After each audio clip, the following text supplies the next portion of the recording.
আসসালামু আলাইকুম। Hello viewer, সবাইকে ইঞ্জিনিয়ার কেজ সিভিল স্টাডি চ্যানেলে আরও একবার স্বাগত। আশা করি সবাই ভালো আছেন। আজকে আমরা আরও একটি সুন্দর এবং নতুন বাড়ির ডিজাইন নিয়ে আপনাদের সাথে শেয়ার করব। আজকে আমরা যে বাড়ির ডিজাইনটি নিয়ে আপনাদের সাথে শেয়ার করব সেটি হচ্ছে লম্বা জমিতে 4 বেডরুমের একতলা একটি বাড়ির ডিজাইন। এই বাড়ির ডিজাইনটি খুবই সুন্দরভাবে করা হয়েছে। কম খরচের মধ্যে আপনারা এই বাড়িটি নির্মাণ করতে পারবেন। এটি হচ্ছে বাড়িটির সামনের ডিজাইন।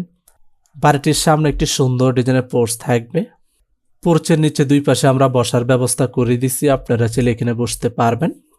বাড়িটিতে যাতায়াত করার জন্য সামনে একটি মেইন ডোর থাকবে। এই বাড়িটিতে 4টি bedroom, attach toilet, kitchen room, drawing room, dining রুমের সমন্বয়ে প্ল্যানটি সাজানো হয়েছে। আপনারা চাইলে বাড়িটিকে 5 বেডরুম দিয়ে নির্মাণ করতে পারবেন। 4 বেডরুম দিয়ে বাড়িটি নির্মাণ করতে কত টাকা নির্মাণ ব্যয় হবে তা আমরা পর্যায়ক্রমে